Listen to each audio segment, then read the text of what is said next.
নমস্কাৰ মেজমেলৰ মজিয়ালে আপোনাক জনাইছোঁ আন্তৰিক আদৰণি প্ৰিয় দৰ্শক আজি দিন জুৰি আপোনালোকে আমাৰ প্ৰমো দেখি আছে যে আজি আমাৰ ষ্টুডিঅ'ত উপস্থিত হ'ব অসমৰ মহাধিবক্তা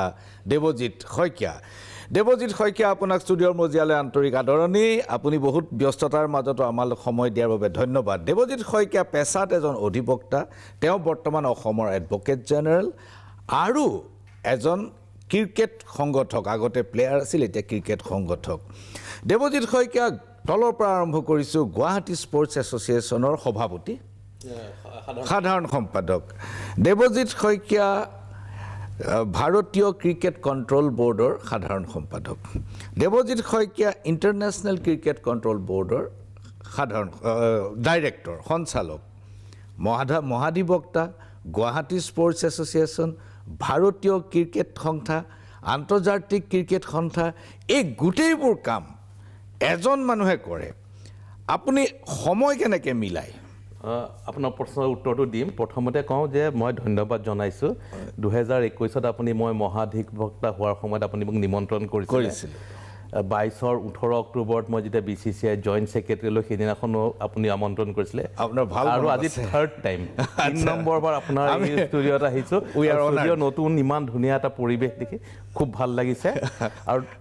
আৰু এটা কথা কওঁ যে আপুনি মোক যিকেইটা আইডেণ্টিটি দিলে তাৰ লগত মই আৰু গুৱাহাটী টাউন ক্লাবৰো সাধাৰণ সম্পাদক গুৱাহাটী টাউন ক্লাবো আছে লগত যিটো 125 বছৰীয়া পুৰণা এটা অনুষ্ঠান হয় বহুত ধন্যবাদ শইকীয়া টাইম মিলাই কেনেকৈ সময় কেনেকৈ মিলাই সময় একচুৱেলি আপুনি গোটেইখিনি প্লেন কৰিব লাগিব খুব বেছি একো অসুবিধা নহয় আজি আপোনাৰ ষ্টুডিঅ'লৈ অহাৰ আগতে মই 2 ঘণ্টা শুই আহিছোঁ আচ্ছা শুবলৈও সময় পাইছোঁ তাৰমানে মই আবেলি 4টালৈকে কোৰ্টত থাকিলোঁ 2 ঘণ্টা শুই পেলাই আপোনাৰ তালৈ আহিব লাগিব অলপ ফ্ৰেছ হৈ আহিব লাগিব চ' ডেফিনেটলি সেই 2 ঘণ্টা মই ৰেষ্ট ল'লোঁ চ' আপোনাৰ তাতে একদম ফ্ৰেছ হৈ আহিছোঁ চ' সময়টো মিলি যায় আপুনি you have to plan your time 24 ঘণ্টা এটা দীঘলীয়া আগতে ভাবিছোঁ 24 ঘণ্টাৰ জেগাত 28 ঘণ্টা কিয় নহ'ল কিন্তু আজিৰ তাৰিখত মই ভাবোঁ যে 24 ঘণ্টা is enough if you plan it properly কাৰণ আমি খুব চিৰিয়াছ কথা বা চিৰিয়াছ কাম আমি 2 ঘণ্টা 3 ঘণ্টা নকৰোঁ it hardly takes 15 minutes or 20 minutes একেবাৰে ভাল অবজাৰ্ভ আমাৰ যেতিয়া কোৰ্ট আমি মোশ্যন বুলি যিটো কয় মোশ্যনত আমি গোটেই কেছটো 2 মিনিট 3 মিনিটত জাজক ক'ব লাগে হিয়াৰিঙত আমি 3 দিন ক'ব পাৰোঁ বাট মোশ্যনত ইউ হেভ টু কনচাইজ ইট আৰু আপুনি যদি পঢ়া শুনাৰ দিনত ঘূৰি যায় প্ৰেচি ৰাইটিং আমি কৰিছোঁ যেতিয়া আমি এছে লিখোঁ আমি 4-5 পৃষ্ঠা কৰিছিলোঁ কিন্তু যেতিয়া প্ৰেচি কৰিব লাগে 50টা ৱৰ্ডৰ ভিতৰত এটা গোটেই সংক্ষিপ্তভাৱে কৰিব লাগে so' that is what is actually helping us কিন্তু জাষ্টিছ আপুনি কেনেকৈ দিয়ে প্ৰত্যেকটো কামত ন্যায়সংগত ৰূপত তাক কাম কৰাটো এইটো কেনেকৈ সম্ভৱ মোৰ প্ৰত্যেকটো ষ্টেজত এটা খুব ভাল টীম আছে I have to appreciate and I have to be very grateful to my team. মোৰ যিটো কোৰ্টৰ টীম আছে প্ৰায় 70 জনত তাৰে এজন খুব ভাল মাখন ফুকন আছে মাখন ফুকন আজি গভৰ্ণমেণ্টে লৈ গ'ল চ' হি হেজ ট্ৰাবল মি তেওঁ গুচি যোৱাৰ কাৰণে বাট গোটেই টীমটোত মোৰ খুব ভেৰি প্ৰফেচনেল মানুহখিনি আছে BCCIত হেমাং আমিন মোৰ CEO তেওঁ খুব প্ৰফেচনেল তেওঁ 2009ৰ পৰা BCCIত আছে so' he has a very good experience so' তেওঁৰ লগত মোৰ ফাইনেন্সত ভাল টীম এটা আছে হিউমেন ৰিচোৰ্চেছত ভাল টীম এটা আছে প্লেনিঙত আছে গেম ডেভেলপমেণ্টত আছে চবৰ ভাল মানুহখিনি মই পাইছোঁ ঠিক তেনেকৈ গুৱাহাটী হাইকোৰ্ট একদম best of the best advocates মোৰ কোনো কাৰোবাৰ লগত চিনাকি আছে নাই মোৰ অৰিজিনেল চিনাকি গ্ৰুপৰ হয় নহয় I don't see I see quality so' quality মানুহখিনিক লৈ গ'লে they are very professional without any biasness তাহাঁতি পাৰফৰ্ম কৰে আৰু those who have the intention to rise in life জীৱনত উন্নতি কৰাৰ যাৰ ভিতৰৰ পৰা থাকে তেনেকুৱা মানুহখিনিক যদি মই লগত পাই যাওঁ তেতিয়াহ'লে তেওঁলোকৰ লগত মোৰ কাম কৰাত যথেষ্ট সুবিধা হয় যিখিনি কাম হয়তো মোৰ 2 দিন লাগিলে হয় এতিয়া মোৰ 20 মিনিটত হৈ যায় শইকীয়া ডাঙৰীয়া আপুনি ICCৰ কি পদবীত আছে ইণ্টাৰনেশ্যনেল ক্ৰিকেট বৰ্ডৰ কি পদবীত আছে এতিয়া ইণ্টাৰনেশ্যনেল ক্ৰিকেট কাউন্সিলত মই এজ বৰ্ড ডাইৰেক্টৰ আজিৰ তাৰিখত বৰ্ড ডাইৰেক্টৰ্ছ ICCত চেয়াৰমেন হৈছে জয় শাহ ডাঙৰীয়া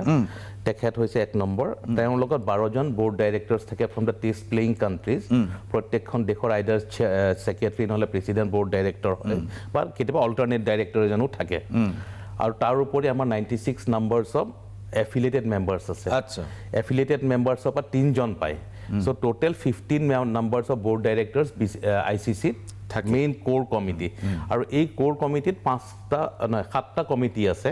সেই 7টা কমিটিত এই 15জন ডাইৰেক্টৰে বিভিন্ন সময়ত বিভিন্ন এক্টিভিটিজত থাকে আৰু আইচিচিত আজিৰ তাৰিখত যদি আপুনি চাবলৈ যায় মই 3টা মেইন কমিটিত আছো one is the finance and marketing committee বহুত ডাঙৰ এইটো নম্বৰ 1 কমিটি গোটেই ডাইৰেকশ্যনটো ফাইনেন্স এণ্ড মাৰ্কেটিং কমিটিটোৱে কৰে সেইটোত I am one of the তাতে মাত্ৰ 5জন আছে আমাৰ চেয়াৰমেনজন হৈছে অষ্ট্ৰেলিয়াৰ যিজন তেওঁলোকৰ অষ্ট্ৰেলিয়ান ক্ৰিকেট বৰ্ডৰ প্ৰেছিডেণ্ট মাইক বিয়াৰ তেওঁ চেয়াৰমেন মই আছো আৰু মোৰ লগত আৰু 3জন আছে চ' ডেট ইজ দ্য কোৰ কমিটি অফ আইচিচি নেক্সট হৈছে নমিনেশ্যন কমিটি আইচিচি কেইটামান পদ আছে য'ত নমিনেট কৰিব লাগে সেই নমিনেশ্যন কমিটিত মোৰ লগত আৰু 4জন আছে 3 নম্বৰ আৰু এটা কমিটিত আছো মই that is human resource committee এতিয়া আইচিচিত আমাৰ আজি 2 মাহৰ পৰা এটা প্ৰচেছ চলি আছে টু ইণ্ডাক্ট এ নিউ CEO আগৰ যিজন আছিলে জিঅফ বেয়াৰষ্টো তেখেতৰ টাৰ্মটো 27 জুলাইত শেষ হ'ব চ' তাৰ আগত এজন নতুন CEO ল'ব লাগে আমি তাৰ কাৰণে প্ৰায় 2900 এপ্লিকেশ্যন পৰিছে for the post of ICC মই আজি 1.5 মাহ আগত জিম্বাবুৱেত আছিলোঁ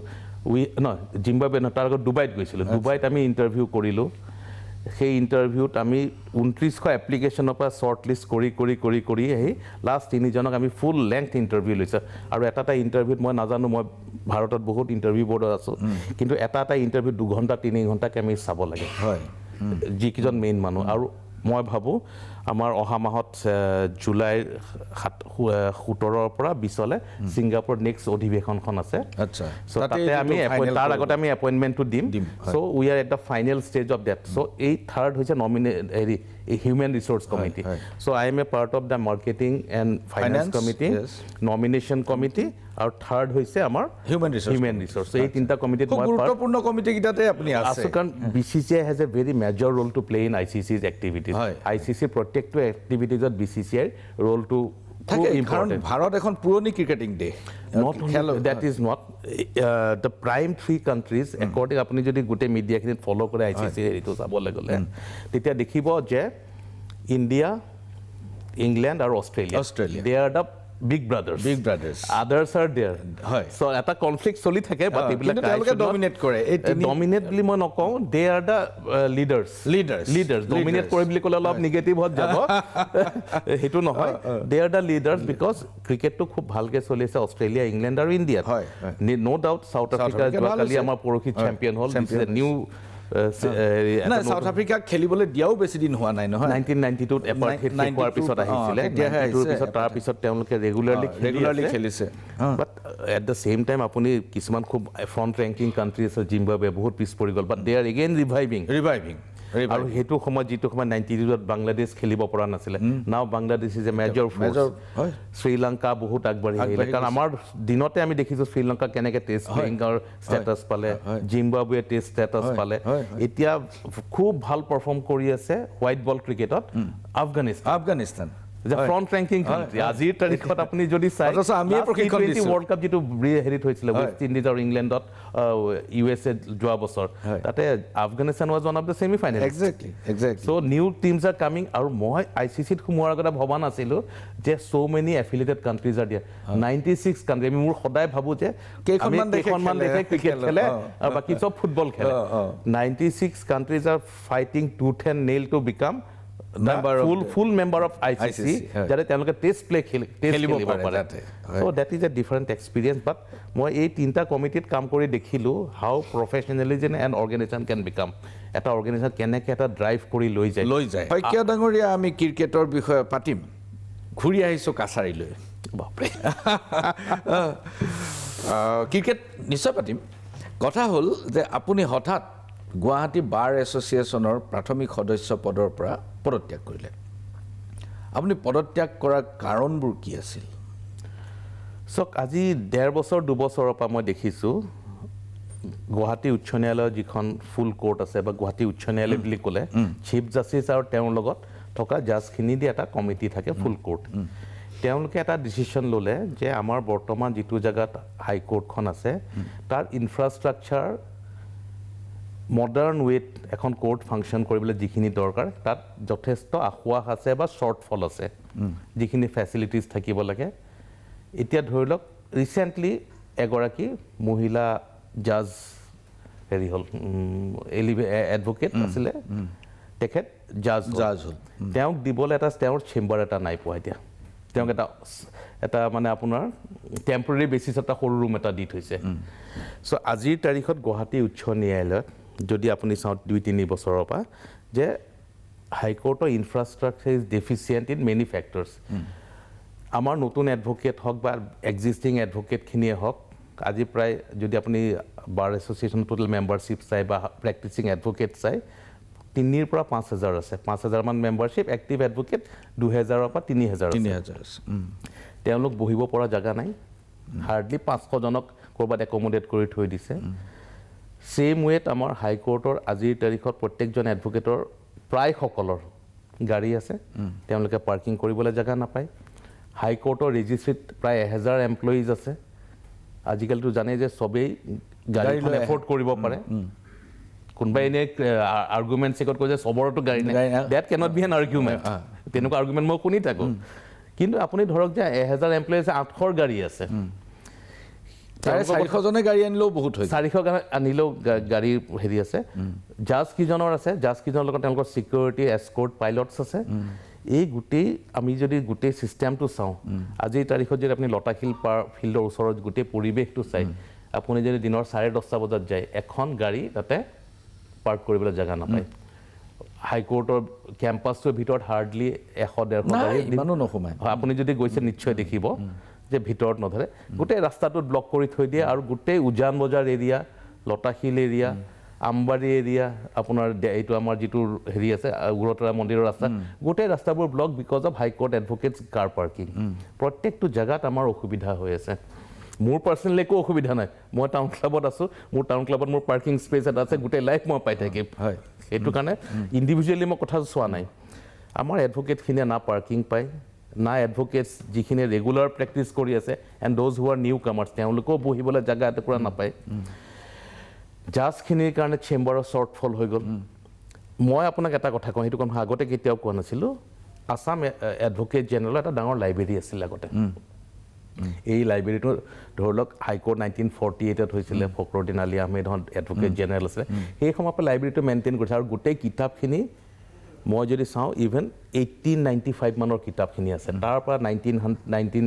চেঞ্চুৰী গোটেই কিতাপখিনি আছে মই লাগি মই 4 বছৰ হ'ল মোৰ এডভোকেট জেনেৰেল হোৱাৰ মই 4 বছৰ হাইকোৰ্টৰ জাজসকলৰ যিটো এডমিনিষ্ট্ৰেটিভ বা ইনফ্ৰাষ্ট্ৰাকচাৰ কমিটি আছে মই কেইবাবাৰো তেওঁলোকক ৰিকুৱেষ্ট কৰিলোঁ যে মোক এটা ভাল লাইব্ৰেৰী বনাবলৈ জেগা দিয়ক তেওঁলোকে দিব পৰা নাই they have fail and I have also' realise তেওঁলোকৰ অসুবিধাটো ক'ত ফলত কি হৈছে এই বহুমূলীয়া কিতাপখিনি মই পুৰণা হাইকোৰ্ট বিল্ডিংটোৰ ফাৰ্ষ্ট ফ্ল'ৰত যে আপুনি যায় য'ত এটা সৰু মিউজিয়ামো বনাইছে গোটেই কৰিডৰত আপোনাৰ কাবাৰ্ডছবোৰ থৈ দিয়া হৈছে কৰিডৰত হাইকোৰ্টৰ বহুমূল্য এডভোকেট জেনেৰেল কিতাপখিনি তাতে পৰি আছে মই চেষ্টা কৰি যেতিয়া নোৱাৰিলোঁ মই দেখিছোঁ যে এইবোৰ হয় চুৰ হ'ব আৰু নহ'লে নিগনিয়ে কুটিব বা উইয়ে খাব চ' সেইকাৰণে মই আজি এবছৰৰ পৰা এটা প্ৰচেছ আৰম্ভ কৰিছোঁ অসমৰ যিটো আমাৰ জুডিচিয়েল ডিপাৰ্টমেণ্ট আছে যে এই কিতাপখিনি অকশ্যন কৰিবলৈ মোক পাৰ্মিশ্যন দিয়ক পাৰ্মিশ্যন মই পাই গৈছোঁ কমিটি এখন মই বনাই দিছোঁ যিটো ফাইনেন্সিয়েল ৰুলছ মতে কোনেও নিকিনিলে ময়ে কিনিম মই বিচাৰিছোঁ যে কোনোবাই কিনি সেইখিনি প্ৰিজাৰ্ভ কৰক দিজ আৰ এছেটছ যথেষ্ট জেগা লাগে সেই কিতাপখিনি সংৰক্ষণ কৰিবলৈ কিন্তু আজিৰ তাৰিখত সেই কিতাপখিনি ইমান বেয়াকৈ পৰি আছে আপোনাৰ দেখিলে দুখ লাগিব 18th চেঞ্চুৰী কিতাপ 19th চেঞ্চুৰী কিতাপ এই কিতাপখিনি আপুনি কোনো গুগল মাৰিলেও বিচাৰি নাপায় নাই সেইখিনি আপুনি ডিজিটেটাইজ কৰিলে চব কৰিব পৰা যাব কিন্তু যেতিয়া আপোনাৰ হাৰ্ড কপিখিনি আছে what is the problem in preserving them আৰু যেতিয়া হাইকোৰ্টৰ নতুন জেগালৈ গুচি যাব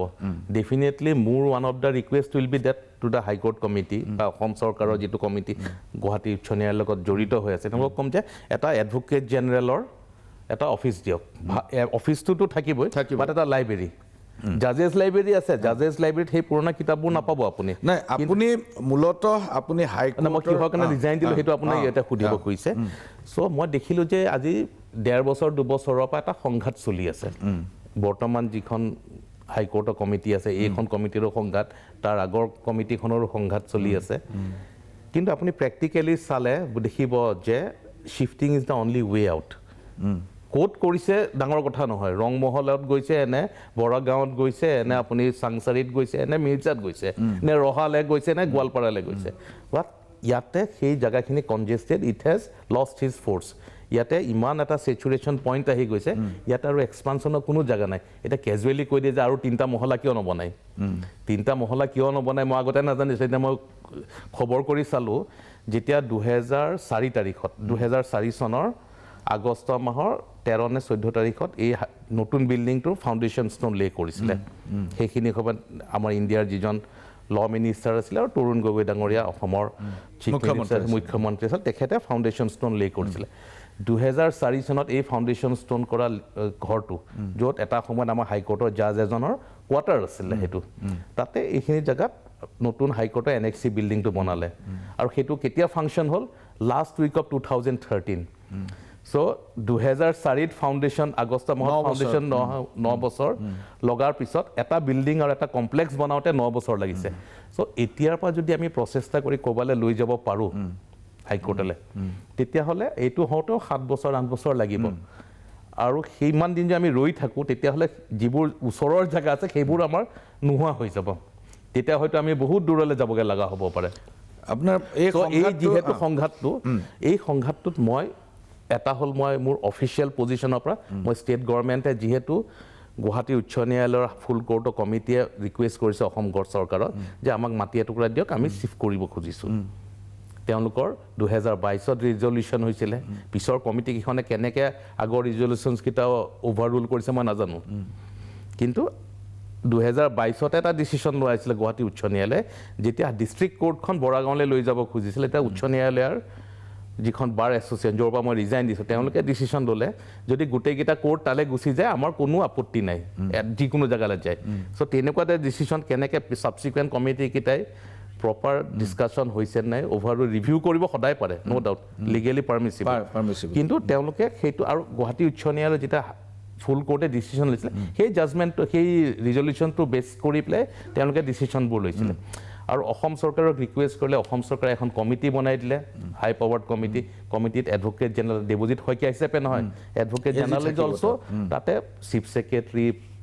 PWD ডিপাৰ্টমেণ্টৰ চিফ কমিশ্যনাৰ, তাৰপিছত ডেপুটি কমিশ্যনাৰ কামৰূপ ৰুৰেল, আৰু হাইকোৰ্টৰ 2জন জাজ, তেনেকৈ কমিটি এখন বনাই দিলে। সেই কমিটিয়ে 6টা জেগাত আমি বিভিন্ন জেগাত মাটিবোৰ চাই পেলাই দেখিলোঁ যে যিখন ৰংমহলত মাটি টুকুৰা দেখুৱালে, মই গোটেইকেইটা জেগালৈ গৈছোঁ, গৈ দেখিলোঁ যে ৰংমহল ইজ দ্য নিয়েৰেষ্ট, কাৰণ ব্ৰিজখন হৈ গ'লে it will be A matter of 15-20 minutes. আৰু খুব ভাল পৰিৱেশ, আপুনি যদি নিজে কেতিয়াবা যায় যে ক'ব যে আগতে কিয় নাহিলে ইয়ালৈ, ইমান ধুনীয়া পৰিৱেশ এটা, যিয়ে নহওক সেইটো। চ' মই দেখিলোঁ যে গভৰ্ণমেণ্টৰ ডিচিশ্যন বা হাইকোৰ্টৰ ডিচিশ্যনৰ লগত there is a direct conflict with the decision of the Guwahati high court bar association. আৰু মই on the strength of my position, মই যিটো পোষ্টত আছোঁ, I have to do justice to that position. So' গভৰ্ণমেণ্টৰ ডিচিশ্যনটো মই ছাপৰ্ট কৰিব লাগিব। হাইকোৰ্টৰ decision as a officer of the high court, I have to support that. Personally যদি সোধে, হাইকোৰ্ট আৰু গভৰ্ণমেণ্টতকৈ মই পাৰ্চনেলি আৰু বেছি ছাপৰ্ট কৰোঁ শ্বিফ্ট কৰাটো। মানে আপুনি গোটেইকেইটা চাই পেলাই দেখিলোঁ যে there will be a direct conflict with the association. So' এছ'চিয়েশ্যনটোৰ যিটো decision, I have to stand against them. So' মই মোক হেৰি কৰিছোঁ যাতে মোৰ কনফ্লিক্ট অফ ইণ্টাৰেষ্ট নহয়, তাৰ পৰা ওলাই আহিছে। কাৰণ আপুনি সদায় আপুনি পলিটিকেল নিউজ কৰি থাকে, কোনোবা এজন মানুহ বিজেপিত আছে বা কংগ্ৰেছ পাৰ্টিত আছে বা এনি পলিটিকেল পাৰ্টি, যদি তেওঁ নিজৰ পাৰ্টিৰ ভিতৰৰ মিটিং এখনত পাৰ্টিৰ এগেইনষ্টত কৈ আছে, ভাল কথা, এইটো ইণ্টাৰনেল। যদি বাহিৰত আহি ক'ব লগা হয়, তেতিয়াহ'লে that is anti party activity, আৰু 6 বছৰৰ কাৰণে এক্সপেল কৰে, ফেয়াৰো নহয়। So' you have to be honest, you have to fair, and if your conscience is clear. So' মই যেতিয়া দেখিলোঁ যে মই মোৰ মাইণ্ডটো এক্সপ্ৰেছ কৰে, মইতো কাৰো আণ্ডাৰত নাই, I have a free mind. মই আজি চাকৰি নকৰিলোঁ কিয়? Because advocacy is such a job য'ত you can express yourself. মই কাইলৈ যদি অসম চৰকাৰৰ কিবা এটা কথাত মই ভাল নাপাওঁ, I can express myself, and for that I have to first put my resignation. হয়, আজিৰ তাৰিখত অসম চৰকাৰৰ প্ৰত্যেকটো ডিচিশ্যনত মোৰ ছাপোৰ্ট আছে, and I am a part of it. কিন্তু এইটো যে কাইলৈ যদি কিবা এটা এনেকুৱা ডিচিশ্যন লয় অসম মাননীয় মনোভূত হোৱা নাই, then I have the easy way to go' out and I can object. আপুনি মই ভিতৰত থাকি পেলাই মানে অপজিশ্যন হ'ব খোজা নাই। আপুনি চৰকাৰৰ স্থিতিক সমৰ্থন কৰে। তাৰ ওপৰত আৰু এটা গুৰুত্বপূৰ্ণ কাৰণ হৈছে যে বাৰ এছ'চিয়েশ্যনে ডিউৰিং দিয়াৰ democratic movement to fight against the decision of the High Court supported by the government to shift. তেওঁলোকে এনেকুৱা কিছুমান কাম কৰিলে, স্পেচিয়েলি দ্য লিডাৰশ্বিপছ, লগত ছিনিয়ৰ এডভকেট,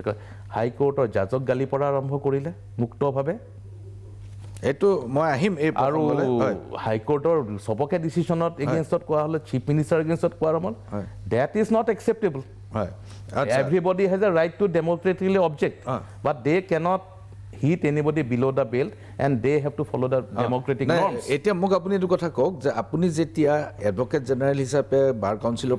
বাৰ এছ'চিয়েশ্যনৰ পৰা ওলাই আহিছে, তেতিয়া আপোনাৰ লগত আপোনাৰ সতীৰ্থ চৰকাৰী পক্ষৰ এডভকেটো ওলাই আহিছে নেকি? কোনো বহুতে ওলাই আহিব কৈছে, আজিও কৈছে, মই কাকো ওলাই আহিব কোৱা নাই। আচ্ছা, তেওঁলোকে এইটো মৰেল ৰেছপঞ্চিবিলিটি বুলি নাভাবে নেকি যে চৰকাৰী পক্ষক সমৰ্থন কৰি, চৰকাৰক সমৰ্থন কৰি ওলাই অহাটো? চাওক, বাৰ এছ'চিয়েশ্যনটো ইট ইজ কম্প্ৰাইজিং অফ 5,000। আজিৰ তাৰিখত যদি আপুনি, মোৰ মানে এটা এক্সাম্পল দি দিওঁ আপোনাক। দুদিন আগত হাইকোৰ্টৰ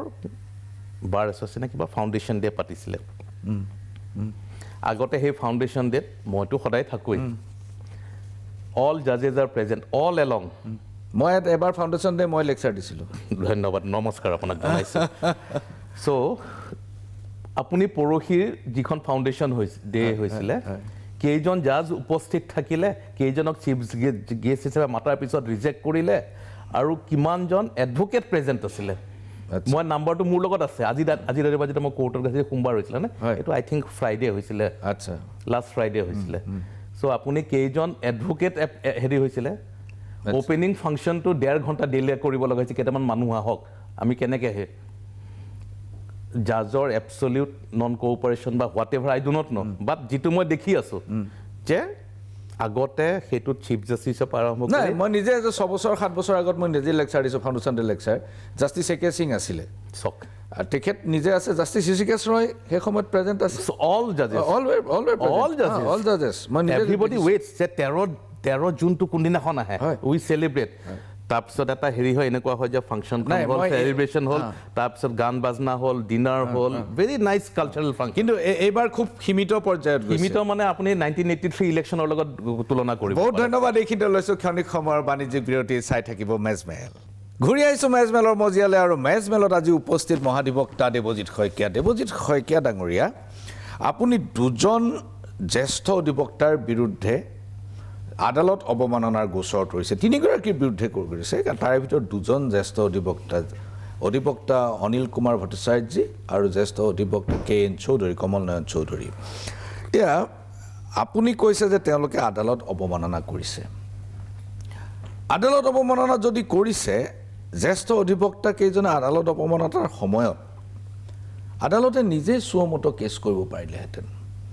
কিন্তু চৰকাৰী পক্ষৰ হৈ এডভকেট জেনেৰেল হিচাপে আপুনি কিয় কৰিব লগা হ'ল? 3টা প্ৰচেছ আছে। এটা হ'ল জাজসকলে নিজে কৰিব পাৰে, কাৰণ তেওঁলোকক জানে, তেওঁলোকে কাৰবাৰটো দেখিছে, হয়, পাৰে। এটা হ'ল এডভকেট জেনেৰেলে আইডাৰ নিজে আৰু নহ'লে কাৰোবাক কনচেণ্ট দি পেলাই কৰাব পাৰে, আৰু 3 নম্বৰ হ'ল কোনোবা প্ৰাইভেটলি কৰিব পাৰে। চ' এই ক্ষেত্ৰত আই ৱাজ লিটল বিট প্ৰ'এক্টিভ। মই অলপ দেখিলোঁ যে যিখিনি বক্তব্য ৰাখিলে, সেইটো আপুনিয়ে গৈছিলে, আপোনাৰ প্ৰগ্ৰেম আছিলে। মই কেতিয়াও লাইফত দেখা নাই আপুনি কেতিয়াও চাইটলৈ নাযায় বা গ্ৰাউণ্ডৰ মাজে মাজে যাওঁ। নাই, মই দেখা নাই। আপুনি দেখা নাই? মেজমেল আপোনাক ইয়াতে হয়, ইয়াতে হয়, আৰু আমাৰ অসমৰ এডিটৰিয়েল পৰা আপোনাক চব পঢ়োঁ মই। So' I have a very high respect for you. আপোনাক সেইদিনাখন মই তাতে দেখিলোঁ, আৰু আপোনাৰ আগত যিবিলাক ষ্টেটমেণ্ট দিলে, আপুনি সাধাৰণ প্ৰশ্ন কেইটামান সুধিছিলে, but they have went out of the way and they have attack the institution, the জাজেছ এণ্ড দ্য চিফ জাষ্টিছ। আৰু যিখিনি কথা কোৱাৰ ফলত সাধাৰণ মানুহৰ মাজত কি প্ৰতিক্ৰিয়া হৈছিলে, সেইটো সদায় মই গ্ৰাউণ্ডত থকা মানুহ। মই ওপৰে অকল এডভকেট জেনেৰেলৰ ৰুমটোত অকল বহি নাথাকোঁ। I have connection in every nook and corner, আৰু এভৰি ষ্ট্ৰাটা অফ ছ'চাইটি মোৰ লগত লিংকত থাকে। মই খেলৰ লগত জড়িত, আইনৰ লগতো জড়িত, সেইকাৰণে মই এক্সপ'জাৰ পাওঁ। চ' সকলো মানুহে গুৱাহাটী উচ্চ ন্যায়ালয়ৰ বাৰ এছ'চিয়েশ্যনৰ এডভকেট কেইজনৰ বিষয়ে মোক খুব বেয়াকৈ কৈছে। তাৰ উপৰি কৈছে যদি তেওঁলোকে এইখিনি কথা যদি সঁচাই হয়, জাজ কিজনৰ কি মান সন্মান থাকিলে নহয় জাজ কিজনৰ সন্মান হানি হৈছে জাজ কিজনে একো কোৱা নাই কিন্তু আপুনি প্ৰএক্টিভ হৈ গ'ল সেইটো হয় জাজ কিজনে হয়তো মই কৈছোঁ মই প্ৰএক্টিভ হৈছিলোঁ চ' আই মেড দ্য ফাৰ্ষ্ট মুভ কথাটো এনেকুৱা নহয় আপোনাৰ কণ্টেম্পছ অফ কোৰ্ট 1971 এক্টখন যদি আপুনি চাই ছেকশ্যন 15ত এই তিনিটা প্ৰচিডিঅ'ৰ লিয়া আছে কৰিব পাৰে মই ছমাহৰ পিছতো পাৰিলোঁ হয় ছমাহৰ কিন্তু মই I have taken the first step because মই বিশ্বাস কৰোঁ যে আমাৰ সকলোৰে লাইফটো খুব শ্বৰ্ট প্ৰত্যেকটো ষ্টেজৰ শ্বৰ্ট বেছি ডেমেজ হোৱাৰ আগতে আমি ৰেক্টিফিকেশ্যন কৰিব লাগে মই কৰি দিছোঁ এডিট ডাজন্ট মিন হাইকোৰ্টৰ জাজে কৰিব নোৱাৰিলে হয় জাজেও কৰিব পাৰিলে হয় কিন্তু তেওঁলোকে কৰে নকৰে ডেট মোৰ কণ্ট্ৰলত নাই কিন্তু মই যিখিনি কৰিবলৈ দায়িত্ব মোক constitution of India plus advocates এইখন কণ্টেম্পছ অফ এক্ট 1971 দিছে that is a central legislation so' সেই দায়িত্বটো এডভকেট জেনেৰেলক দিয়া আছে so' why I should serve of my responsibility মই মোৰ দায়িত্বৰ পৰা কিয় মই পলাম I am not a escapist. আপুনি পলোৱা নাই মই মানিছো আপুনি আপোনাৰ দায়িত্ব বুলি আপুনি খগৰৰ ঘোষণা কৰিছে কোনবাই বেয়া পায় that doesn't but for me the institution is the prime and paramount importance হয় আৰু ইনষ্টিটিউচনটো যদি বেয়া হয় তেতিয়া হলে ফাৰ্ষ্ট ভিকটিম হ'ব আমি এডভকেট খিনি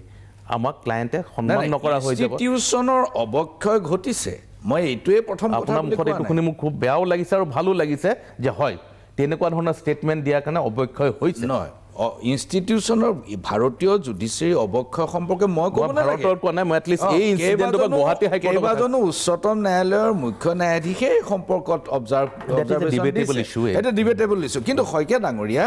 বহুতৰ মাজত যেনেকৈ আপোনাক যেনেকৈ কৈছে তেনেকৈ আমাকো বহুতৰ মাজত চৰ্চা হৈছে যে এইটো প্লেটফৰ্মত মেজমেল য'ত আপুনি আজি উপস্থিত আছে আৰু যেতিয়া মই হাইকোৰ্টত কৰিছিলোঁ যেতিয়া তেখেত আন্দোলনৰত উকিলসকলৰ ওচৰলৈ মই গৈছিলোঁ সেইটো এই কাৰ্যসূচীয়ে আছিলে মেজমেলে আছিলে এই মেজমেল এটা ইউনিক এক্সেপশ্যন আপোনাৰ মেজমেল আপুনি ফিল্ডত গৈ কেতিয়া কৰিছে মই হয়তো দুই এটা কৰিছোঁ এতিয়া যদি আপোনাৰ নাহিব পাৰে ডাঙৰ কথা নহয় শইকীয়া ডাঙৰীয়া চাওক এই মেজমেলৰ মজিয়াতে এডভকেট জ্যেষ্ঠ অধিবক্তা অনিল কুমাৰ ভট্টাচাৰ্যই আহিছিল আৰু তেখেতে হাইকোৰ্টৰ এই গোটেই স্থানান্তৰ প্ৰক্ৰিয়াটো দুৰ্ঘৰ বিৰোধিতা কৰিছিল আৰু চৰকাৰক তীব্ৰ ভাষাত সমালোচনা কৰিছিল সেই সময়ত কিন্তু তেওঁ জুডিচিয়াৰীক এটেক কৰা নাছিলে তেওঁ চৰকাৰক সমালোচনা কৰিছিলে এতিয়া বহুতে কৈছে যে দেৱজিৎ শইকীয়াই বল ওপৰত থাকোঁতে হাতত খটকৈ কেচ কৰি ল'লে যে এই সুযোগতে মই অনিল ভট্টক ধৰি লওঁ এপচলিউট তেনেকুৱা নহয় অনিল ভট্ট ডাঙৰীয়া ছাৰক মই ছাৰ বুলি সন্মান কৰোঁ তেখেতৰ 200% ৰাইট আছে টু এটেক দ্য ডিচিশ্যন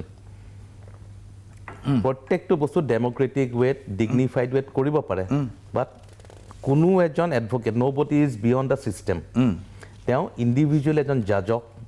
বা ইনষ্টিটিউশ্যনটোক এটেক কৰাৰ তেওঁৰ ৰাইট নাই হাইকোৰ্টখন গুৱাহাটীত হ'ব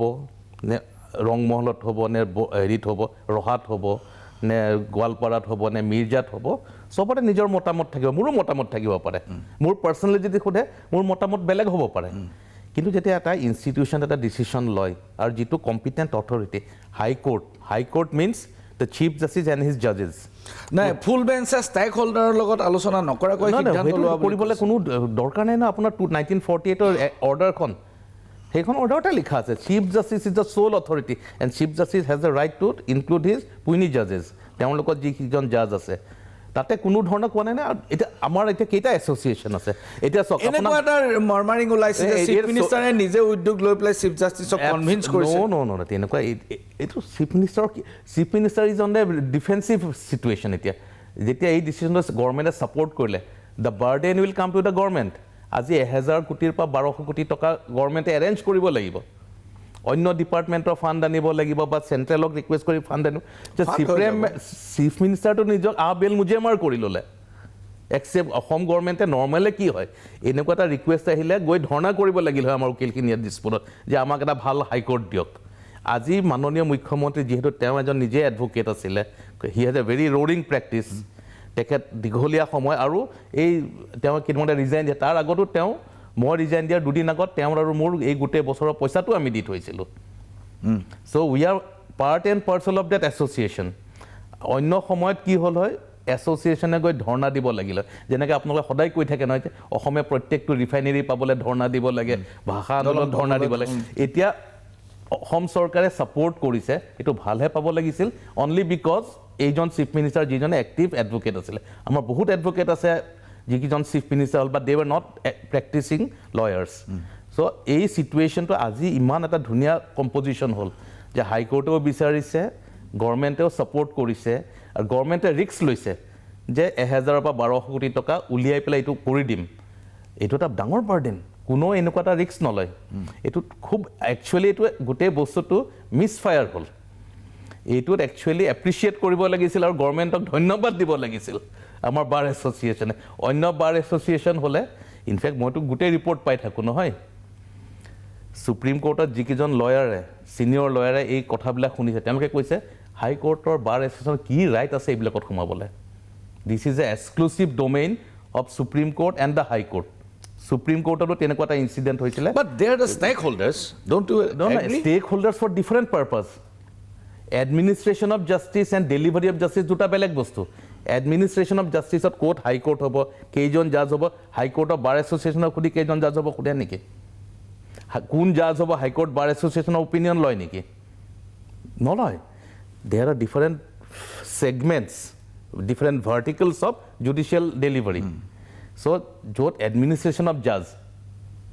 এডমিনিষ্ট্ৰেশ্যন অফ জাষ্টিছ সেইটোত হাইকোৰ্টখন ক'ত হ'ব কেইজন জাজ হ'ব কেইটা কোৰ্ট ৰুম হ'ব that is the domain of the high court এতিয়া বাৰ এছ'চিয়েশ্যন যদি ইমান যে কৈ আছে কেইটা বাৰ এছ'চিয়েশ্যন আছে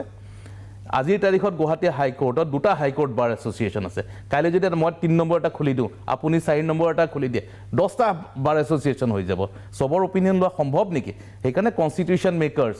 and rule framers have were very clear that chief justice of the high court তাৰ ওপৰত 1948 অৰ্ডাৰখন ওলাইছিলে যে chief justice is the sole authority to decide where the high court will be established তেওঁলোকৰ এটা ডাঙৰ এতিয়া নিজে নিজে যদি সোমাই ল'ব খোজে ডেট ইজ এ ডিফাৰেণ্ট হেৰি তেওঁলোকৰ এটা ডাঙৰ পৰ্যবেক্ষণ হ'ল সকলোৰে নহয় দুই এজনে মোৰ সম্পৰ্কত মত পোষণ কৰিছিলে যে সন্মানীয় মুখ্য ন্যায়াধীশে মুখ্যমন্ত্ৰীয়ে নিমন্ত্ৰণ কৰাৰ কাৰণে তেওঁ সভালৈ গুচি গ'ল আচলতে সেইটো প্ৰট'কল নহয় বুলি তেওঁলোকে কয় এইটো একদম মানে একদম আপোনাক কি ক'ম আৰু এইটো মিছলিডিং কৰা হায়েষ্ট অৰ্ডাৰ সেই মিটিংখনত কি কোন আছিলে জানেনে সেইখন মিটিঙত মোকো মাতিছিলে সেই কমিটিখনৰ ডিচিশ্যন সেইদিনাখন ষ্টেট গেষ্ট হাউচ কাৰো ঘৰ নহয় এইটো ষ্টেট গেষ্ট হাউচত ডাঙৰ এনেকুৱা অডিটৰিয়াম আছে য'ত প্ৰেজেণ্টেশ্যন হ'ব পাৰে তাতে বিভিন্ন ধৰণৰ এজেণ্ডা আছিলে ৰিগাৰ্ডিং ৰিক্ৰুটমেণ্ট অফ হাইকোৰ্ট হেৰি তাৰপিছত IT-টো কেনেকৈ ইম্প্ৰুভ কৰিব তেনেকুৱা বিভিন্ন এজেণ্ডা আছে তাৰ মাজত প্ৰেজেণ্টেশ্যন অফ দ্য হাইকোৰ্টৰ যিটো প্ৰজেক্ট তাতে হাইকোৰ্টৰ ওৱান অফ দ্য যিজন হেৰি আপোনাৰ ইনফ্ৰাষ্ট্ৰাকচাৰ কমিটিৰ চেয়াৰপাৰ্চন জাষ্টিছ সুমন শ্যাম তেখেত উপস্থিত আছিলে চিফ জাষ্টিছ আছিলে PWD গোটেই টিমটো আছিলে যোনটো আৰ্কিটেকচাৰ টিম আছে সেই টিমটো আছিলে ষ্টেট গভৰ্ণমেণ্টৰ গোটেই ফাংচনাৰিজখিনি আছিলে ফাইনেন্স ডিপাৰ্টমেণ্ট আছিলে IT ডিপাৰ্টমেণ্টৰ মানুহ আছিলে ইট ৱাজ এ মানে গোটেই মিটিংখনত প্ৰায় 30-40 জন মানুহৰ হেৰি আছিল সেইটো একচুৱেলি চিফ মিনিষ্টাৰ বা অসম চৰকাৰৰ মানুহ চিফ জাষ্টিছৰ ঘৰত আহিও কৰিব পাৰিলে হয় it is not possible because সেই ইনফ্ৰাষ্ট্ৰাকচাৰ আৰু হুৱেৰ হুইটেলছখিনি নাছিলে তাতে এনেকুৱা আপোনাৰ সেইকাৰণে চিফ জাষ্টিছ তালৈ যাব চিফ জাষ্টিছ সেইটো ষ্টেট গেষ্ট হাউচ সেইটো ব্ৰহ্মপুত্ৰ গেষ্ট হাউচো হ'ব পাৰিলে হয় সেইটো যদি কাইলৈ আমাৰ হাইকোৰ্টৰ কাষত থকা কনভেনশ্যন হলটো যদি আজি ৰেডি থাকে তাতে হ'ল হয় যদি চাৰ্কিট হাউচটো থাকিলে তাতে হ'ল হয় যদি আপোনাৰ মাছখোৱাৰ IT চেণ্টাৰত কৰিলে তাতে হ'ল হয় it has not the residence of chief minister এইটো যে ভুল কথা এটা হেৰি কৰি আছে মাননীয় তৰুণ গগৈ ডাঙৰীয়া সেইটো তেওঁ গেষ্ট হাউচ হিচাপে ঘৰ হিচাপে ব্যৱহাৰ কৰিছিলে ঠিক তেনেকৈ সৰ্বানন্দ সোণোৱাল ডাঙৰীয়া তেখেতো মুখ্যমন্ত্ৰী state guest house but these are state guest house number 1 state guest house number 2 these are not the residences of the chief minister Saikia ডাঙৰীয়া আমি হাইকোৰ্ট ইমানতে সামৰোঁ কাছাৰীৰ পৰা আমি অকণমান বিদেশী সমস্যাটোলৈ যাওঁ মুখ্যমন্ত্ৰী ডাঙৰীয়াই কৈছে যে 50 চনৰ যিখন ইমিগ্ৰেশ্যন এণ্ড এক্সপালশ্যন এক্ট সেইখন আইনমতে বিদেশী নাগৰিক বিতৰণ চলি থাকিব মোৰ প্ৰশ্ন দুটা এটা হ'ল যে ঠিক আছে সেইখন আইন 50 চনৰ আইন আছিল আৰু সেইখন মতে আজিও প্ৰযোজ্য সেইখন মতে বিদেশী খেদিব পাৰে কিন্তু সেই আইনখনত কোনো কিন্তু ধৰ্মীয় বিভাজন তাত নাছিলে হিন্দু বা মুছলমানৰ কথা তাত নাছিলে যিহেতু CAA এখন আহি গ'ল আহি যোৱাৰ লগে লগে দুইখন আইনৰ এটা কনফ্লিক্ট হৈছে নেকি 1 নম্বৰ দেই 2 নম্বৰ কথা এই অলপতে আমাৰ এই যিখন সংঘাত হ'ল পাকিস্তান আৰু ভাৰতৰ তাৰ পিছতেই কেইজনমান মানুহ ইয়াৰ পৰা পিক আপ কৰিলে, পিক আপ কৰি পেলাই কিছুমান ডিটেনশ্যন কেম্পৰ পৰা পিক আপ কৰিলে, কিছুমান বিভিন্ন জিলাৰ পৰা পিক আপ কৰিলে, কৰি পেলাই বাংলাদেশলৈ তেওঁলোকক পঠিয়াই দিয়া হ'ল। পঠিয়াই দিয়াৰ পিছত বাংলাদেশে প্ৰথমতে ল'ব খোজা নাছিল, কিন্তু পিছলৈ তেওঁলোক ন'মেন্স লেণ্ডত তেওঁলোক বহি থাকিল। তাৰ পৰা গৈ পেলাই তেওঁলোক BGBৰ কোৱাৰ্টাৰলৈ এটা কেম্পলৈ লৈ গ'ল। লৈ যোৱাৰ পিছত বৰাইবাৰী বুলি এটা অঞ্চলত তেওঁলোকক ৰখা হ'ল। দুদিন পিছত ভাৰতক ঘূৰাই দিয়া হ'ল। শইকীয়া ডাঙৰীয়া, এইটো কি ধৰণৰ বিদেশী বহিষ্কৰণ হ'ব পাৰে? মানে এই যে পঠিয়াই দিলে আকৌ ঘূৰাই আনিলে, ক'ত ঘূৰাই আনিলে ক'ত আনিলে মোৰ সেই ফেকচুৱেল সেই কথাটোৱে তেওঁলোকে কাভাৰ আপ কৰি থৈছে, মানুহখিনি ওলাব দিয়া নাই। মই জানো আপুনি ইনভেষ্টিগেটিভ জাৰ্নেলিষ্ট হয় কাৰণে হয়তো ক'ৰবাত কিবা আহিছে। লেটেষ্ট এইটো যেতিয়া কোৰ্টৰ মজিয়ালৈ আহিব, definitely will have a proper information. কাৰণ আপুনি কোৱা কথাখিনি এক পক্ষ, কিন্তু যদি মই মোৰ ইনফৰমেশ্যন ল'ব লাগে, then I have to take instruction বা ফেক্টছখিনি মই মোৰ আমাৰ গভৰ্ণমেণ্ট এজেঞ্চিৰ পৰা ল'ব লাগিব। চ' সেই পইণ্টটোত মই উত্তৰটো দিয়া উচিত নহ'ব। কিন্তু আপোনাৰ প্ৰশ্ন যিটো আছিলে যে ৱেডাৰ দেৰ is A conflict with CA with the 1950 foreigners expulsion act of 1950। CA এখনত কি কোৱা আছে যে 2014 চনৰ আগতে যিখিনিয়ে ৰিলিজিয়াছ পাৰ্চিকিউশ্যন ফেচ কৰি পেলাই, ধৰি লওক আফগানিস্তানে হওক বা বেলেগ দেশৰ পৰাই হওক হিন্দুসকলক, তেওঁলোকক আমি চিটিজেনশ্বিপ দিয়াৰ ব্যৱস্থা লৈছোঁ। সেই প্ৰচেছটোত বহুতে এপ্লাই কৰিছিলে বিভিন্ন জেগাত। অসমত হয়তো খুব কম এপ্লাই কৰিছিলে। Those who have applied they will get the benefit of CA। CAৰ যিখিনি বেনিফিট দিব খুজিছিলে, those who are Hindus and face religious persecution in Bangladesh or in Pakistan or in Afghanistan, নেপালক ধৰা নাই কিন্তু নেপালত। চ' সেই মানুহখিনিয়ে সেই এক্টখনৰ প্ৰটেকশ্যনটো পাব, provided they have applied properly, due diligence হ'ব, আৰু তাৰপিছত তেওঁলোকক এটা চাৰ্টিফিকেট এখন দিয়াৰ কথা। যিখিনিয়ে CAৰ এডভান্টেজটো পালে ভাল কথা, যোনে নাই কৰা they will not come under the CA, De will B covered under 2 চিটুৱেশ্যনছ। এটা চিটুৱেশ্যন হৈছে যে যিসকলক আমি ডাউট কৰি পেলাই ফৰেইনাৰ্ছ ট্ৰাইব্যুনেল ৰেফাৰ কৰি দিওঁ for verification, that is one option. The other option is under 1950s যিটো ফৰেইনাৰ্ছ এক্সপালশ্যন এক্ট আছে, তাৰ আণ্ডাৰ ডিষ্ট্ৰিক্ট এডমিনিষ্ট্ৰেশ্যন অৰ্থাৎ ডেপুটি কমিশ্যনাৰ সেই অথৰিটিটোত আছে। আৰু সুপ্ৰিম কোৰ্টৰ এইটো যিটো CAৰ চেলেঞ্জ আছিলে, চিটিজেনশ্বিপ এক্টৰ 6A চেলেঞ্জটোত, তাতে এইটো এটা পেৰাগ্ৰাফত খুব ক্লিয়াৰলি লিখি দিছে। মাননীয় মুখ্যমন্ত্ৰীয়ে সেইদিনাখন এছেম্বলিটো এই কথাখিনি ক্লেৰিফাই কৰি দিছে। কোনোবাই তাত কনফিউজন কৰিব খুজি আছে, but it is so' clear, কোনো এম্বিগুইটি নাই সুপ্ৰিম কোৰ্টৰ জাজমেণ্টত। সুপ্ৰিম কোৰ্টে কি ক'লে যে 1950 act is still valid and deputy commissioners of each district can take appropriate action under that too. এইখন দুখন পাতৰ এখন act, very short but very precise. সেইখনৰ মতে একশ্যন ল'ব পাৰে। So' state of Assam has 2 options now. One option যে তেওঁলোক যিসকল ফৰেইনাৰ্ছ ট্ৰাইব্যুনেলৰ পৰা অপিনিয়ন এটাৰ কাৰণে যায়, তাৰ ওপৰত হাইকোৰ্ট সুপ্ৰিম কোৰ্ট যি আছে, সেইটো এটা ডিফাৰেণ্ট প্ৰচেছ, সেইটো এটা অপশ্যন। আৰু আনটো অপশ্যন হৈছে 1950, যিটো বহুত সময়ত আমাৰ মানুহসকলে পাহৰি গৈছিলে। বিভিন্ন সময়ত কংগ্ৰেছ গভৰ্ণমেণ্টে হওক বা যি গভৰ্ণমেণ্টে হওক, I am not on political colours, কিন্তু সেই বস্তুটো এপ্লাই কৰা নাছিলে। যেতিয়া এটা সুপ্ৰিম কোৰ্টে বস্তুটো দেখুৱাই দিলে, নাও গভৰ্ণমেণ্ট ইজ ডাবল আৰ্মড, এতিয়া এটা এডিশ্যনেল ৱেপন পালে। আৰু চবেই বিচাৰে অলৰেডি আছিলে, বাট চামহাও এইটো কোল্ড ষ্টোৰেজত গুচি গৈছিলে। কিন্তু যিয়ে নহওক, অসমৰ ৰাইজে বিচাৰে যে অসমখন বিদেশী মুক্ত হ'ব লাগে। আপুনিও বিচাৰিব, ময়ো বিচাৰিম। চ' ইমান ডাঙৰ এটা অস্ত্ৰ থাকোঁতে এই অস্ত্ৰটো আমি ব্যৱহাৰ কৰিব লাগে। বহুত ধন্যবাদ শইকীয়া ডাঙৰীয়া। এইখিনিতে লৈছোঁ বাণিজ্যিক বিৰতি। আমি আহিম এই বিদেশী প্ৰসংগটোলৈ পুনৰ। চাই থাকক মেজমেল। ঘূৰি আহিছোঁ পুনৰ মেজমেলৰ মজিয়ালৈ। শইকীয়া ডাঙৰীয়া, আমাৰ হাতত সময় কম আছে, আমি ক্ৰিকেটৰ কথাও পাতিব লাগিব। গতিকে মই আকৌ এবাৰ সুধিব খুজিছোঁ আপোনাক এটা কথা, যে আমাৰ এই যে CAৰ অধীনত অসমত দৰখাস্ত কৰা মানুহৰ, নাগৰিকত্বৰ বাবে দৰখাস্ত কৰা মানুহৰ সংখ্যা কমি গ'ল, এই 7জন 10জনলৈ নামিলে। ইয়াৰ কাৰণটো হ'ল, যিটো মই বুজি পাইছোঁ,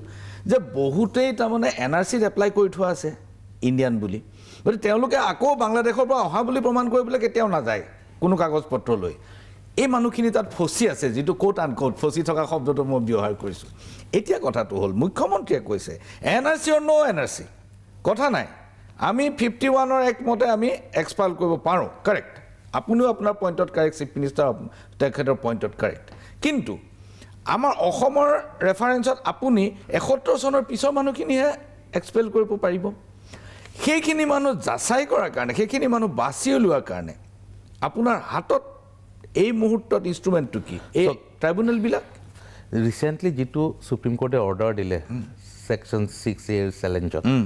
কৈছে যে there should be no mercy against the persons who have come to Assam after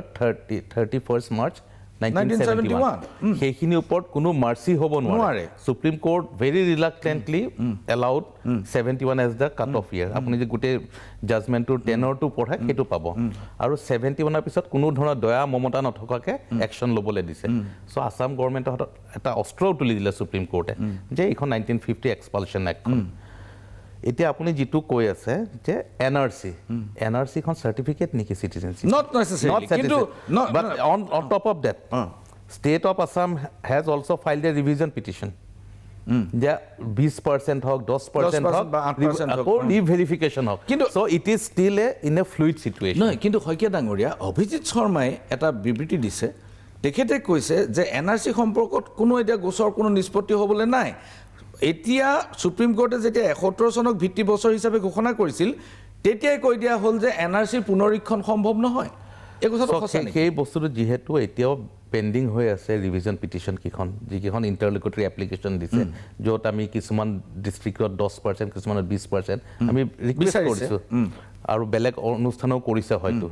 চ' সেইখিনি নিষ্পত্তি নোহোৱালৈকে ইউ কেনট চে ডেট ফাইনেলিটি পালে এতিয়াও বস্তুটো অ'পেন হৈ আছে আজিৰ তাৰিখত কিন্তু এটা কথা চিয়'ৰ যে কনষ্টিটিউশ্যন বেঞ্চ যিটো অৰ্ডাৰ দিলে তাতে কৈছে যে 71ৰ পিছৰ কাকো ক্ষমা কৰা নহ'ব মই বুজি পালোঁ এতিয়া অসম চৰকাৰে কি কৰি আছে যিখিনি মানুহক আমি 71ৰ পিছত আহিছে তেওঁলোককেতো আমি হোৱাট এভাৰ আপুনি কয় পুছবেক কয় ডিপৰ্টেশ্যন কয় ডিটেনশ্যন কেম্পত ৰখা কাৰণ আমাৰ বহুত ফৰেনাৰ্ছ ট্ৰাইব্যুনেলটো আমাৰ অপিনিয়ন আহিছে যে দে আৰ ফৰেনাৰ্ছ দে হেভ কাম আফটাৰ 1971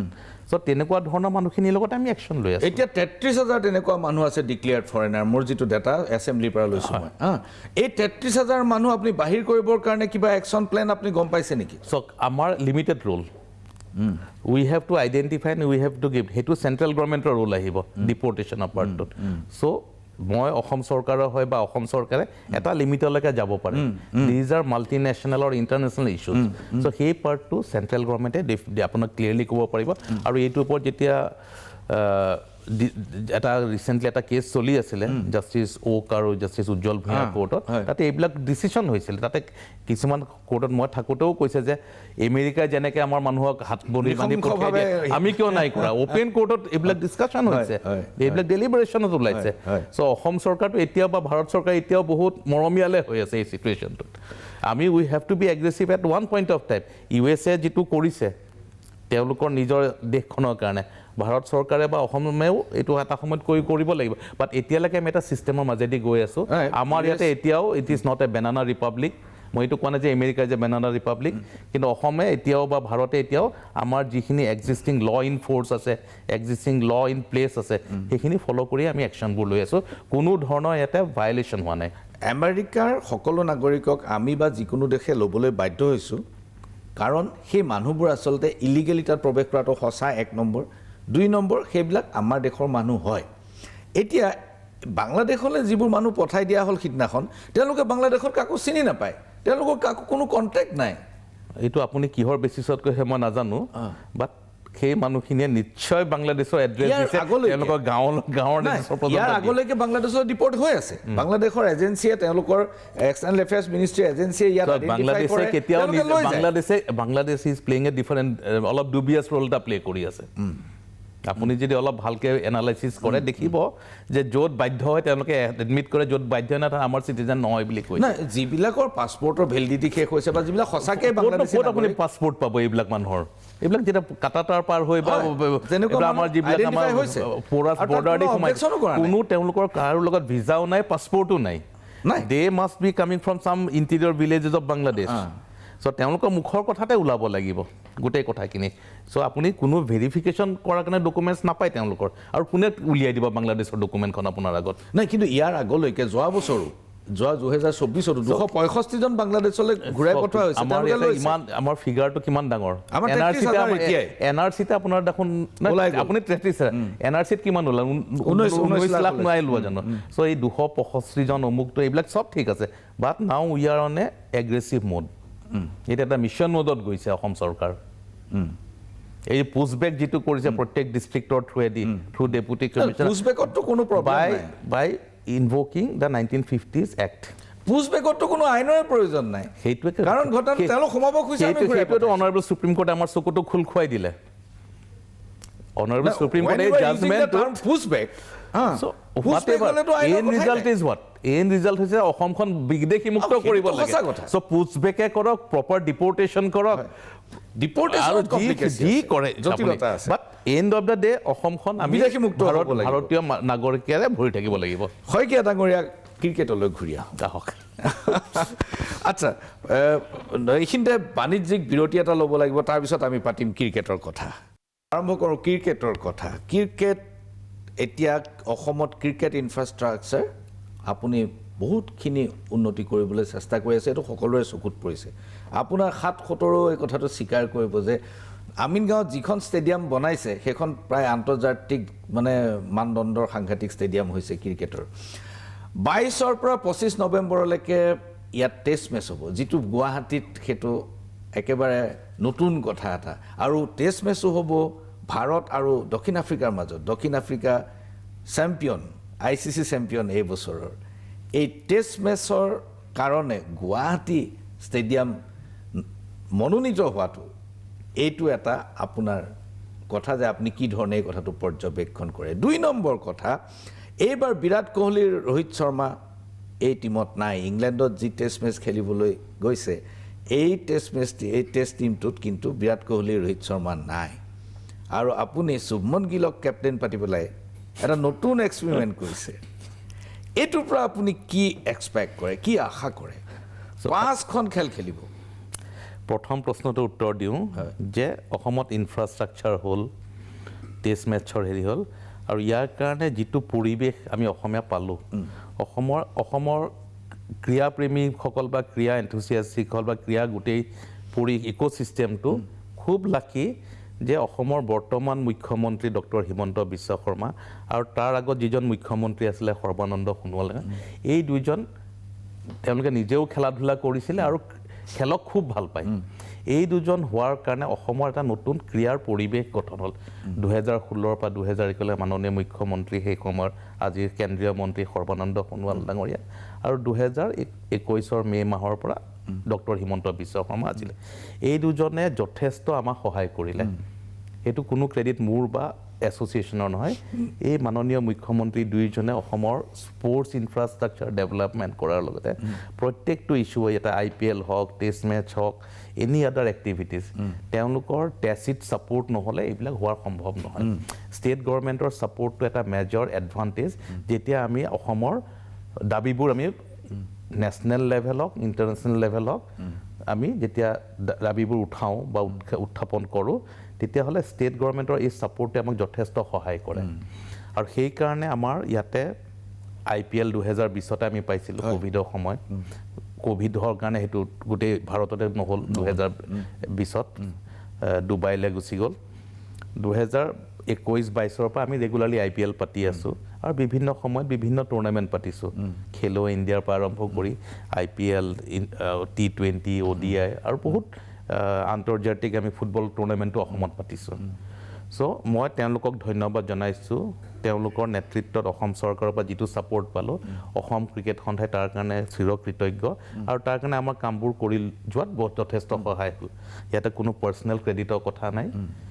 উইদাউট দিয়াৰ ছাপোৰ্ট এইটো সম্ভৱ নহ'ল হয় এতিয়া আহোঁ আপুনি টেষ্ট ক্ৰিকেটৰ কথা সুধিছে মই 2019ত যেতিয়া ছেক্ৰেটাৰী হৈছিলোঁ অসম ক্ৰিকেটত তেতিয়াই মই 31 জুলাইত মই জানুৱাৰীত হৈছিলোঁ জানুৱাৰী 12 তাৰিখ 2019ত 31 জুলাইত প্ৰথমখন চিঠি BCCLলৈ লিখিছিলোঁ যে গুৱাহাটীত হেৰি হ'ব লাগে টেষ্ট মেচ হ'ব লাগে আৰু নিলয় দাৰ লগত মই ৰেগুলাৰলি নিলয় দত্ত ডাঙৰীয়া তেখেত খুব ক্ল'জলি জড়িত হৈ আছিলে আৰু আমাৰ সেইখিনি সময়ত প্ৰেচিডেণ্ট ৰমেন দত্ত ডাঙৰীয়া তেওঁলোকৰ লগত পৰামৰ্শ কৰি মেলি মই খুব এগ্ৰেছিভলি টেষ্ট ভেন্যুটো কৰাৰ কাৰণে চেষ্টা কৰি আছিলোঁ T20 হওক বা ODI টো 1983 17 ডিচেম্বৰত প্ৰথম নেহেৰু ষ্টেডিয়ামত হৈছিলে ইণ্ডিয়া ৱেষ্ট ইণ্ডিজ আজিৰ পৰা ধৰি লওক 83 ধৰিলে মই মেট্ৰিক পৰীক্ষা দিয়াৰ আগৰে তেতিয়াৰ পৰা আমি ৰেগুলাৰলি পাতি আছোঁ আৰু ODIও আমি 2018 পৰা পাতা আৰম্ভ 2017 পৰা ইণ্ডিয়া অষ্ট্ৰেলিয়া মেটচেদি বৰকাপাৰাত আমি আৰম্ভ কৰিছিলোঁ T20 মেটচ কিন্তু টেষ্ট মেচ আমি কৰিব পৰা নাছিলোঁ আৰু টেষ্ট চেণ্টাৰকেইখন হ'লেহে এটা ভেনু কমপ্লিট বুলি কনচিডাৰ কৰা হয় আৰু সন্মানজনক হয় যেনেকৈ প্ৰত্যেকটা অনুষ্ঠান প্ৰত্যেকজন ব্যক্তিৰে কমপ্লিট পাৰ্চন বা কমপ্লিট ইনষ্টিটিউশ্যন হ'বলৈ কিছুমান গুণ থাকিব লাগিব এলিমেণ্টছ থাকিব লাগিব ইনগ্ৰেডিয়েণ্টছ থাকিব লাগিব অসম ক্ৰিকেট সন্থাৰ যিখন বৰ্ষাপাৰাত এছিয়া ক্ৰিকেট ষ্টেডিয়াম আছে সেইখনত প্ৰত্যেকখন খেলাই পাতিলে কিন্তু টেষ্ট মেচ এতিয়ালৈকে হোৱা নাছিলে কিন্তু ধৰি লওক চৰকাৰৰ সহায় জয় শাহ ডাঙৰীয়া যেতিয়া BCCI ছেক্ৰেটাৰী আছিলে তাৰপিছত ICC চেয়াৰমেন তেতিয়া আমাৰ অলপ সহজ হৈ পৰিলে গোটেই কথাখিনি তেওঁ কাৰণ টেষ্ট মেচ ভেনু এটা হ'বৰ কাৰণে আপোনাৰ ICCৰ টেচিট ছাপোৰ্ট লাগিব ICCয়ে যদি ছাপোৰ্ট নকৰে নহ'ব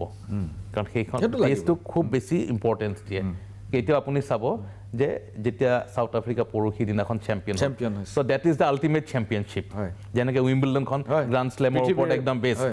বহুত কেইটাও গ্ৰাণ্ড শ্লেম হৈ থাকে বহুত ATP টুৰ্ণামেণ্ট হয় উইম্বলডনটোৱে যেনেকৈ ঠিক তেনেকৈ টেষ্ট মেচটো ইন ক্ৰিকেটিং পাৰ্লেন্স বা ক্ৰিকেটিং চিটুৱেশ্যন চিনাৰিঅ'ত test match is the ultimate test সেইকাৰণে টেষ্ট ৱৰ্ডটোৱে তাতে আছে চ' জয় শাহ ডাঙৰীয়াই যথেষ্ট সহায় কৰিলে তেওঁক মই অসমৰ সমূহ ৰাইজৰ হৈ পেলাই ধন্যবাদ জনাইছোঁ তেওঁ ICCয়ে যেতিয়া আমাৰ জোহানেছবাৰ্গত এপ্ৰিল মাহৰ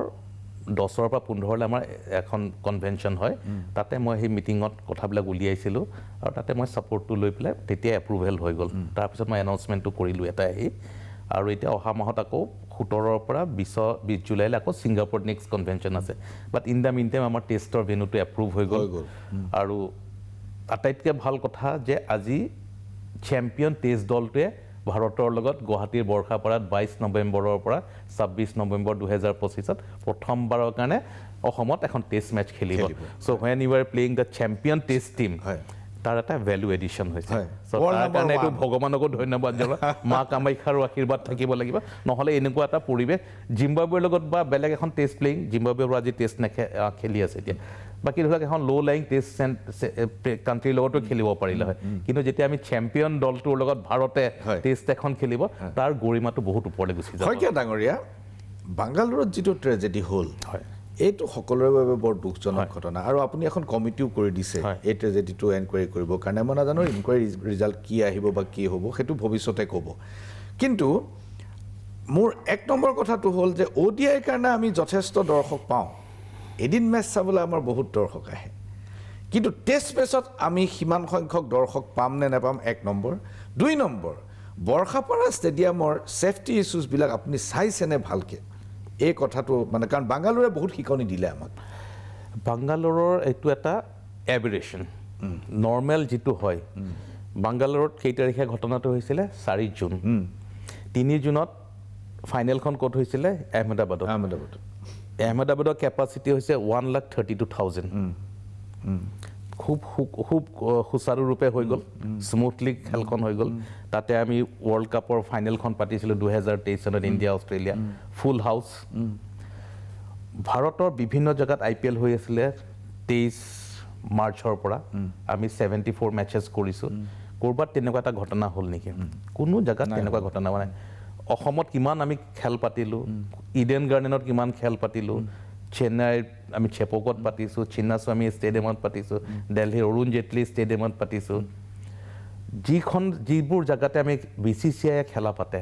উই হেভ এ ৰেগুলাৰ প্ৰট'কল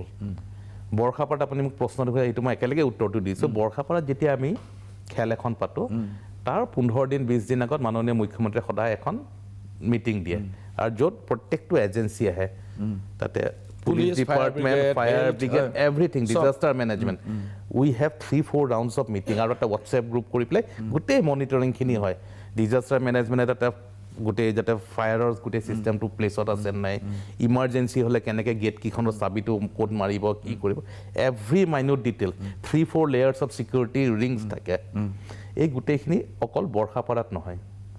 ভাৰতৰ য'তে BCCI খেলা পাতে সবতে আমাৰ সেই প্ৰট'কলটো আমি মেইনটেইন কৰোঁ আৰু যেতিয়া আমি এখন খেল এটা ভেনু দিওঁ BCCI ফালৰ পৰা আমি এখন ভেনু এগ্ৰিমেণ্ট চাইন কৰাই লওঁ ষ্টেট বা হোষ্টিং এছ'চিয়েশ্যনৰ লগত সেই এছ'চিয়েশ্যনৰ তাতে গোটেই হেৰি ভাৰ্টিকেলছবোৰ মেনশ্যন কৰা থাকে আৰু কি ষ্টেপছ ল'ব লাগিব থিংছ টু ডু চেকলিষ্ট থাকে সেইবোৰ কৰিলেহে আমি খেলখন হ'বল দিব চ' খেলৰ পাতাৰ আগত কেইবাটাও মনিটৰিং লেভেল থাকে আৰু BCCI এটা এণ্টি কৰাপশ্যন ইউনিটৰ পৰা আৰম্ভ কৰি এটা হোষ্টিঙৰ এটা ইনচাৰ্জ থাকে হি মনিটৰ্ছ এভৰিথিং ছাপ'জ BCCI এছিয়াক এখন খেল পাতিব দিলে অকল এছিয়াৰ ওপৰত আমি দায়িত্বটো দিয়ে বহি নাথাকোঁ আমাৰ টীমো আহি বহি থাকিব BCCI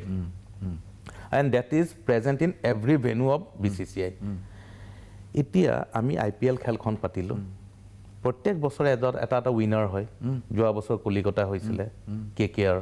তেনেকৈ প্ৰত্যেক বছৰ উইনাৰ হয় তেওঁলোকে নিজৰ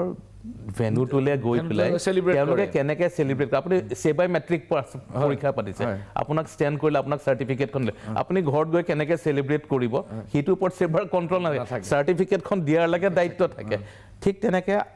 ৰাতি 12:30 বজাত প্ৰেজেণ্টেশ্যন হ'ল আহমেদাবাদৰ নৰেন্দ্ৰ মোদী ষ্টেডিয়ামত আৰু এই দলটো আমাৰ BCCI মানুহখিনিও আমি নেক্সট ডে ৰাতিপুৱা চবেই নিজৰ নিজৰ ঘৰলৈ গুচি গ'লোঁ আৰু RCB দলটো বেংগলোৰলৈ ঘূৰি আহিছে তেওঁলোকে হয়তো 10-12 বজাত আহি পাইছে উইদিন ফিউ আৱাৰ্ছ তেওঁলোকে এই চেলিব্ৰেশ্যনটো তাতে অৰ্গেনাইজ কৰিলে এটা অৰ্গেনাইজ তেনেকুৱা এটা লেভেলত বা তেনেকুৱা এটা মেগনিটিউডৰ এটা অনুষ্ঠান পাতিবলৈ it should be a very long drawn process বহুত protocols maintain কৰিব লাগিব but within few hours 3-4 hours তেওঁলোকে কৰিলে and it was a disaster আৰু BCCI বা আমি সকলোৱে যেতিয়া আমি কৰোঁ যেতিয়া আপুনি যদি এটা এক্সাম্পল মই আপোনাক দিওঁ যোৱা বছৰ আমি 29 জুনত T20 ৱৰ্ল্ড কাপ চেম্পিয়নশ্বিপটো জিকিলোঁ বাৰ্বেডছত আমাৰ সময় কমি আহিছে অনুগ্ৰহ কৰি ছুটিকে ক'ব ফকিয়া ডাঙৰীয়া তাতে যেতিয়া আমি হ'ল আমি চেলিব্ৰেশ্যনছটো কেতিয়া ক'লোঁ 29 জুনত আমি কৰিছিলোঁ চেম্পিয়ন হ'লোঁ ৱেষ্ট ইণ্ডিজৰ বাৰ্বেডছত আৰু আমি বম্বেত আহি পেলাই 3 লাখ মানুহৰ চেলিব্ৰেশ্যনছটো কৰিলোঁ 4 নে 5 জুলাইত ইমান দীঘলীয়া এটা টাৰ্মৰ পিছত আমি প্লেনিং সংগঠিত কৰি পেলাই এটাও ইনচিডেণ্ট নহ'ল কিন্তু এইবাৰ IPL এইটো ইনচিডেণ্ট হ'ল সেইকাৰণে আপোনাক যিটো কৈছে BCCI এনকুৱাৰী কমিটি কৰা নাই BCCI এটা কমিটি বনাইছে য'ত মই চেয়াৰমেন হৈ আছোঁ ৰাজীৱ শুক্লা আৰু মোৰ লগত প্ৰতীশ ভাটিয়া এই কমিটিখনৰ মেম্বাৰ আমি এটা গাইডলাইন বনাম যাতে ইন ফিউচাৰ IPL চেলিব্ৰেশ্যনছটো চেম্পিয়নছৰ চেলিব্ৰেশ্যন কেনেকৈ হ'ব তাৰ ওপৰত আমি এটা গাইডলাইন বনাই দিম and that should be very strictly monitored 15 দিন আমি সময় লৈছোঁ 15 দিন আমি গাইডলাইনটো বনাম ফাৰ্ডাৰ ডিছকাশ্যন হয় ইট উইল বি ফাইনেলাইজ আৰু আমি প্ৰত্যেকটো ফ্ৰেঞ্চাইজিক এখন মিটিং পাতি এইখিনি দি দিম আৰু নেক্সট টাইমৰ পৰা they will be bound to do that এনেকুৱা হেপহেজাৰ্ড ৱেত তেওঁলোকে যাতে নকৰে ultimately cricket is the loser cricketers are the losers 11 জন ক্ৰিকেট প্ৰেমী হয় নিজৰ লাইফ এৰি দিলে ক্ৰিকেটৰ কাৰণে কোনোবাই লাইফ দিয়া আজিলৈকে আমি শুনা নাছিলোঁ this is the first time so' we cannot be a silent spectator BCCI আমি চাই পেলাই বহি থাকিব নোৱাৰোঁ যদিও আমাৰ দায়িত্ব নাছিলে বাট আমি দায়িত্ব নেক্সট টাইমৰ পৰা ল'ম আৰু আমি এনচিয়ৰ কৰিম যাতে এনেকুৱা চেলিব্ৰেশ্যনছ দিছ কাইণ্ড অফ মানে ৱেট যিটো কৰিলে বেংগলোৰত সেই তেনেকুৱা ধৰণৰ যাতে ভৱিষ্যতে নহয় সেইটো প্ৰিভেণ্ট কৰিবলৈ আমি এটা proper protocol proper guidelines will place it in form বহুত ধন্যবাদ শইকীয়া ডাঙৰীয়া আমি ইমানতে সামৰিব লাগিব আৰু ভৱিষ্যতৰ দিনবিলাকত আপোনাক পুনৰ লগ পোৱাৰ প্ৰতিশ্ৰুতিৰে আজিলৈ ইমানতে সামৰিছোঁ নমস্কাৰ 4-5 থ্যাংক ইউ